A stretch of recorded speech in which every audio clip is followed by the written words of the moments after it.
habis hutan penghijauan kena garap oleh oknum-oknum yang tidak bertanggung jawab.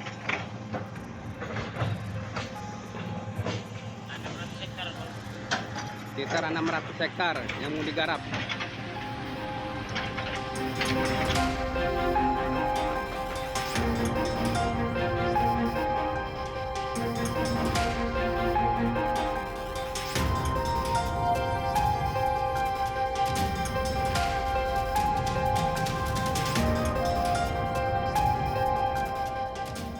Hutan mangrove yang terdiri dari sekumpulan pepohonan umumnya tumbuh di area garis pantai dan sangat berpengaruh terhadap pasang surutnya air laut.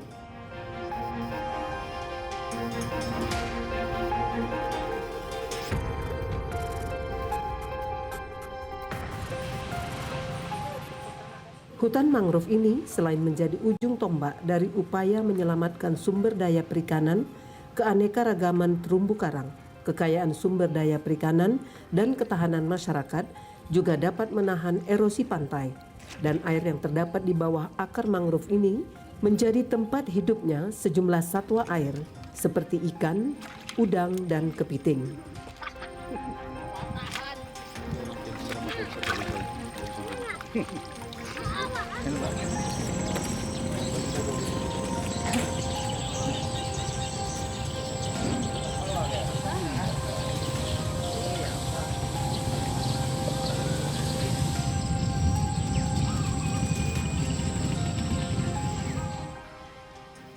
Selain memiliki banyak manfaat, hutan mangrove ini juga memiliki banyak fungsi yang krusial besar bagi lingkungan dan kehidupan manusia di sekitar hutan.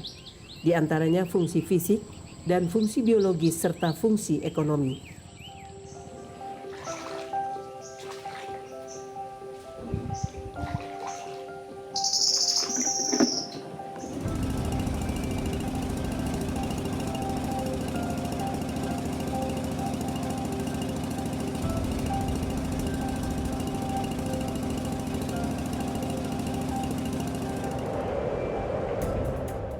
Indonesia merupakan salah satu negara yang mempunyai luasan hutan mangrove terbesar di dunia, dan fungsi hutan ini tidak hanya mencegah abrasi, akan tetapi sangat bermanfaat untuk kehidupan sosial ekonomi rakyat.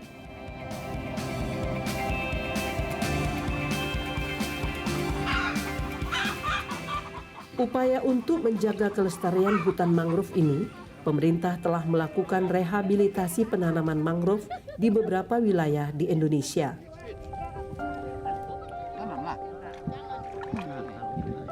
Rehabilitasi dilakukan bertujuan untuk mempertahankan ekosistem yang selama ini kurang terpelihara, meremajakan hutan mangrove yang kurang terawat, serta melakukan penataan atau lokasi tumbuh kembangnya hutan mangrove.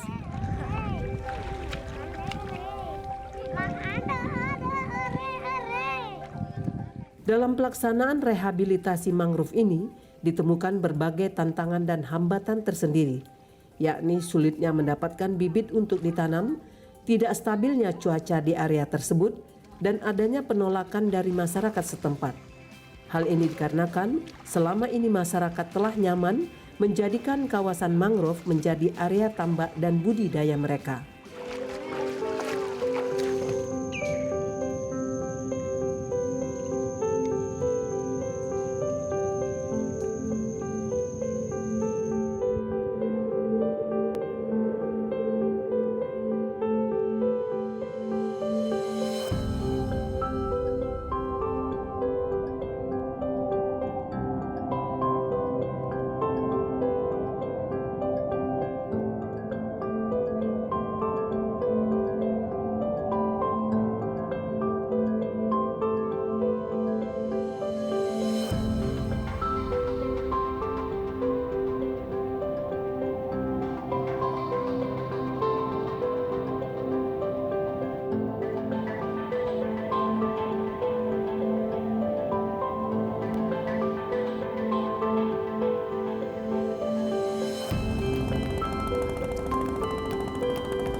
Di Provinsi Sumatera Utara, keberadaan hutan mangrove sangat banyak ditemukan di daerah pesisir atau pantai yang berada di beberapa kawasan, di antaranya Kabupaten Deli Serdang, Serdang Bedagai, dan Kabupaten Langkat.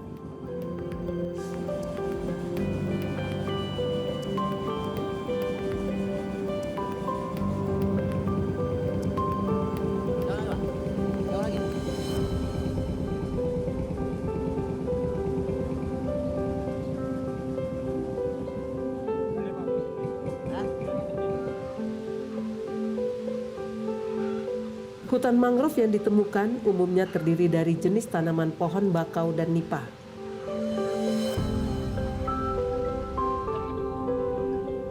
Sementara nipah sendiri adalah sejenis palma yang kerap tumbuh ataupun ditanam di lingkungan hutan bakau, saling berdekatan dengan satu tujuan, menjaga kerusakan pinggiran pantai.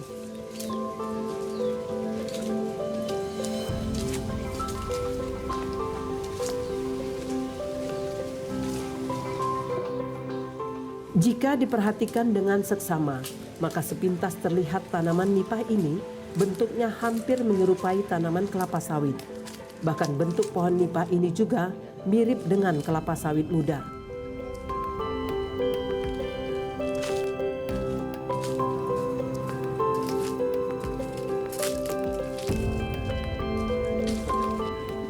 Tanaman pohon nipah ini memiliki ciri-ciri, diantaranya batangnya terendam di bawah lapisan lumpur yang menjalar di bawah tanah dengan tebal lebih kurang 60 cm.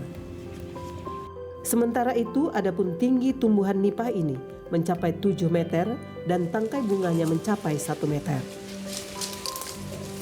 Kulit tanaman nipah ini memiliki tekstur yang sangat keras, berwarna hijau dan akan berubah menjadi warna coklat ketika kondisi tanaman nipah itu sudah mulai tua.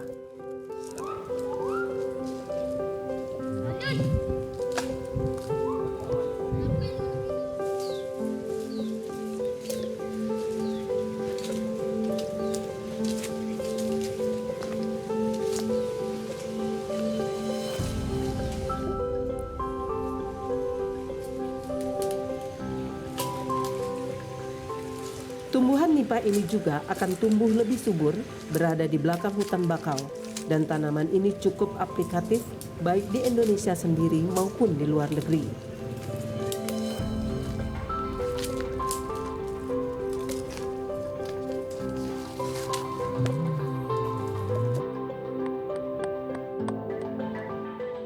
Tanaman nipah ini juga berpotensi sebagai bahan pangan yang cukup banyak mengandung karbohidrat, lemak, dan protein serta vitamin.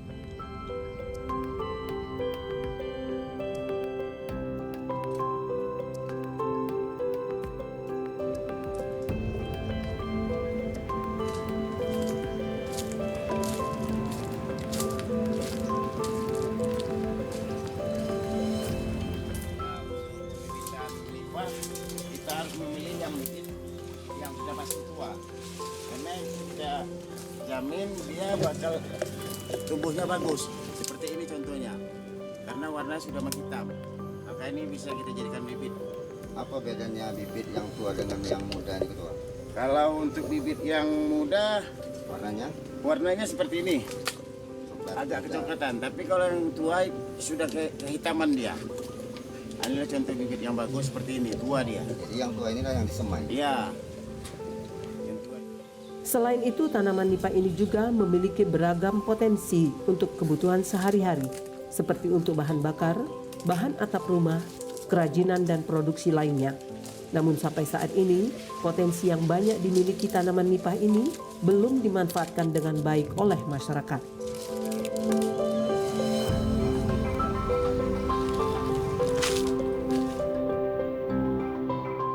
Daun nipah yang masih muda sebenarnya dapat dimanfaatkan secara tradisional untuk kertas rokok, tangkai daun, dan pelepah nipahnya dapat digunakan sebagai bahan kayu bakar yang baik.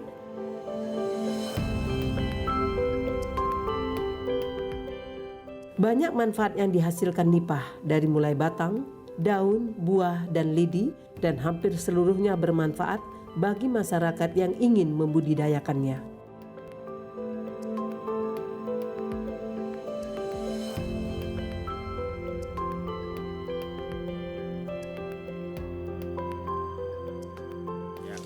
Oke, Ketua, gimana proses air nira nipah ini? Cara pengambilnya? Untuk awal pertama kita goyang-goyang dulu ini buahnya, batangnya. Ya seberapa perlunya aja, nggak terlalu banyak. Selama 3 hari berturut-turut. Nanti kita kelang lagi 3 hari untuk ke depannya, baru kita goyang lagi. Selama setengah bulan baru kita pukul-pukul ini batangnya untuk bisa menghasilkan air nipahnya. Maksimal air ini berapa ini yang 1 liter, berapa hari dia yang dibutuhkan? Kalau untuk penyadapan dari pagi sampai sore itu menjelang jam 3 itu kadang-kadang bisa dapat setengah liter, 1 liter juga bisa dapat, tergantung produksi airnya.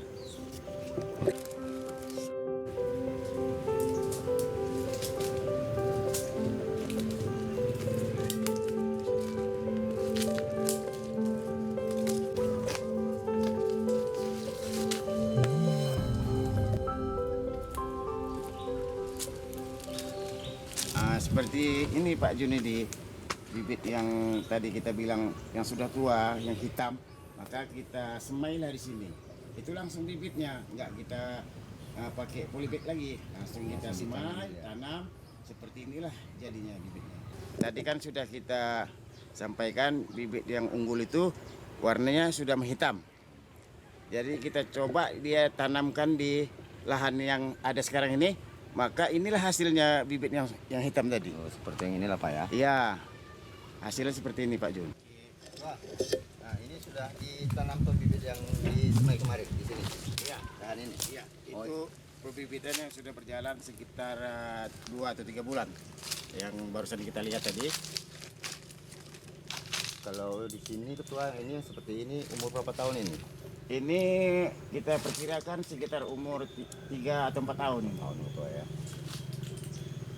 Ini ada berapa istilahnya, berapa lokasi lebar lahan ini istilahnya, mangrove-nya, bola tapi, bakau sama nipah. Ada berapa ini dia? Ini Luasnya, kalau meternya. perhitungan kita hampir ini mencapai sekitar 1 hektar hampir. Ini lahan-lahan apa nih Ketua? Ini apakah lahan punya pengusaha apa negara? Ini kalau bicara tentang itu ini kawasan, tapi kan ini dikelola oleh atas nama masyarakat. LPAD. Ya, Kelompok LPAD. LPAD. Ya, juga bekerja sama dengan masyarakat gitu. Sinergi lah Ketua ya. Ya, seperti itu.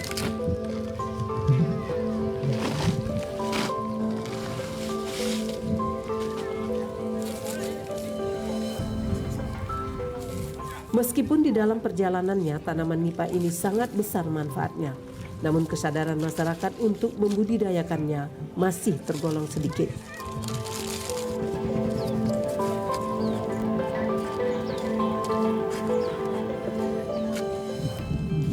Keberadaan kelompok tani di tengah-tengah masyarakat, khususnya dalam memberikan masukan tentang tanaman nipah ini, sangat besar manfaatnya seperti halnya yang dilakukan Lembaga Pengelola Hutan di Desa Kuala Gebang, Kabupaten Langkat.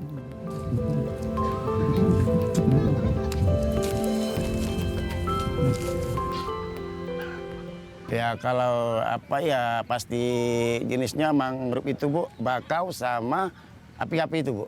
Jenisnya yang dibutuhkan oleh masyarakat. Kalau jenis dia api-api atau bakau itu secara tidak langsung mencegah abrasi. Satu abrasi juga dampaknya itu nanti ketika dia sudah besar, gelombang datang itu dia memperkecil ombak dia Bu. Maka tidak sampailah dia ke tepian. Itu dia fungsinya Bu. Yang lain juga banyak Bu fungsinya, cuma itu yang bisa saya sebutkan. Kalau pembibitan ini khusus lokal Bu. Untuk lokal. Tapi kalau memang ada desa lain yang membutuhkan, kita bantu secara pembibitan.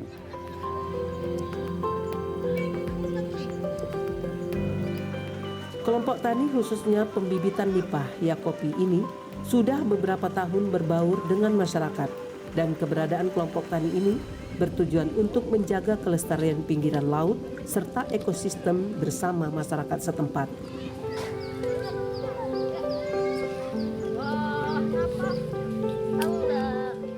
Kerjasama saling bahu-membahu dalam mengatasi berbagai permasalahan yang ada antara masyarakat dan kelompok tani dalam menjaga dan memelihara kehidupan mangrove di desa ini adalah suatu kolaborasi yang mampu menjawab dan mengatasi kepentingan bersama.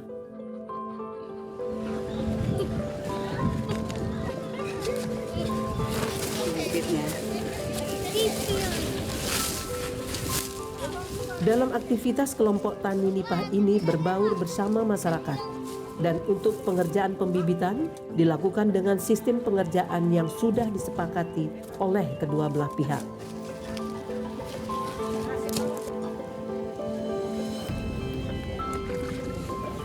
Sistem pengerjaannya contohnya seperti ini, Bu. Kita adakan pembibitan juga, kita libatkan masyarakat untuk bekerja di sini. Artinya bisa juga menambah perekonomian masyarakat itu, Bu. Kita buka lapangan pekerjaan untuk ibu-ibu, juga bapak-bapaknya yang bekerja di sini. Hasil pembibitan ya kita tujukan untuk apa nih, Bu? Restorasi mangrove pantai. Nah, kita tanam, melibatkan juga anggota kelompok untuk menanam itu.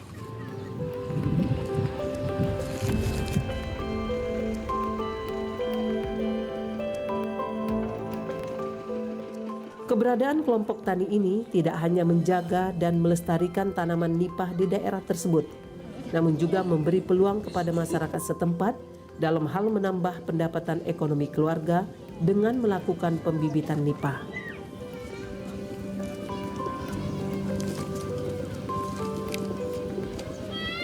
Ya pastinya ada upah, Bu. Nah, setiap yang bekerja sini ada upah. Juga nanti ketika kita ada rezeki itu lebih, kita juga bagikan kepada anggota kelompok. Nah, kita bagikan rezeki itu pada kelompok. Mangrove yang saya bibitkan di sini ada 3 jenis, Bu. Yang pertama itu api-api, dan yang kedua itu bakau, propagul itu. Yang ketiga itu jenisnya nipah, Bu. Nah, nipah jenisnya.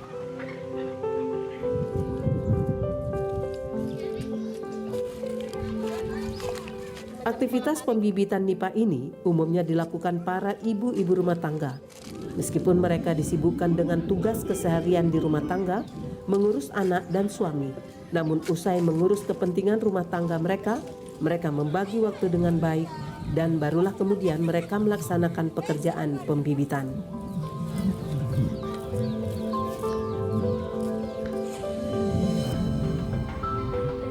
Pekerjaan saya ada usaha terasi, Bu, di rumah. Saya nyetak belacan, ngantar-ngantar ke Tanjung Pura, Setabat. Ini sampingan juga saya dekat rumah saya kan, Bu. Ya, saya bekerja selama 2 tahun udah mengerjakan pembibitan nipah, api-api dan bakau.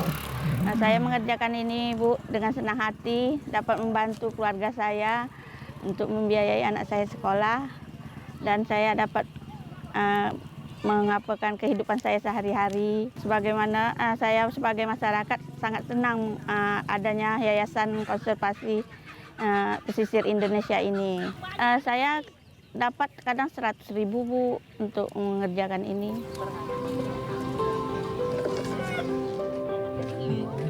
Meski upah mengerjakan pembibitan nipah yang ditanam di material polybag tergolong minim dan tidak sebanding jika dilihat kenyataan pekerjaan harus berbaur dengan tanah yang becek dan basah.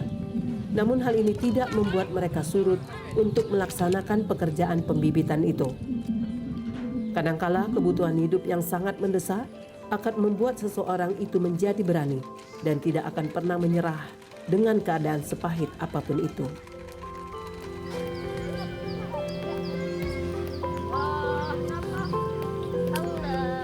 Alvaro, ambil sendok sini tadi.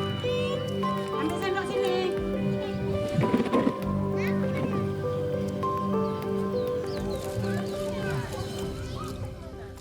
Sosok Sandra, seorang ibu rumah tangga yang telah membagi waktunya bekerja di luar dari urusan rumah tangga, ia jalani dan lakoni sedemikian rupa tanpa terbebani.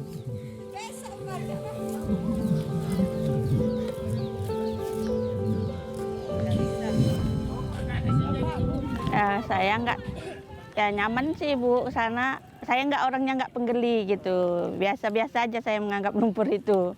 Biasanya saya pun bergelumang di dalam itunya. Ini hari nggak gitu. Biasa saya sampai duduk di lumpur-lumpur itu.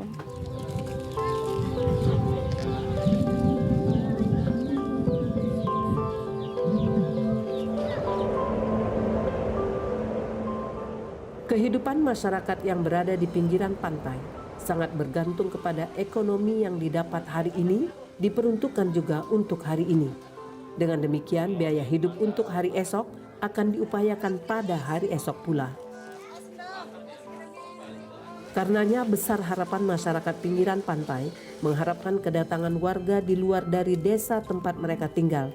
Karena kehadiran orang luar akan mampu membawa pekerjaan sampingan baru untuk mereka.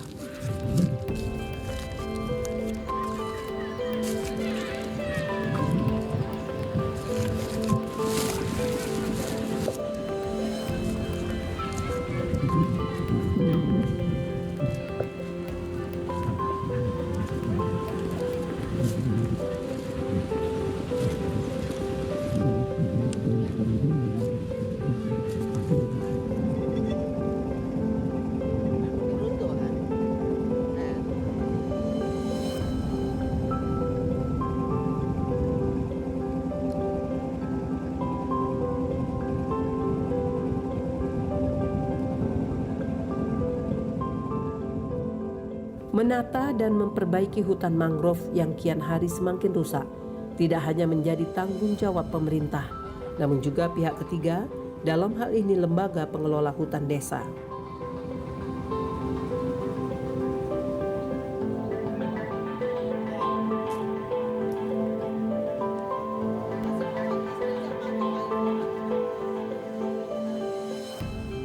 Banyak program yang dimiliki lembaga pengelola hutan desa ini untuk menjaga kelestarian lingkungan di kawasan hutan mangrove.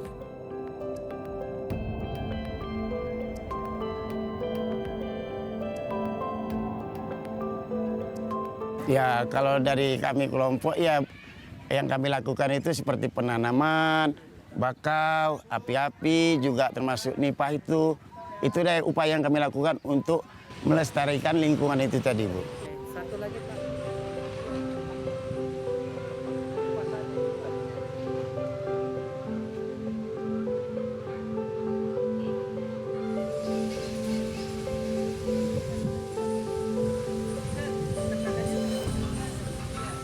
Kalau saya berharap, Bu, ya kelompok itu harus didukung dengan adanya pemerintahan desa, juga kabupaten, dan kalau bisa ya pusat juga memperhatikan tentang mangrove ini, Bu. Saya berharap seperti itu, Bu. Lebih banyak saya berharap sebenarnya.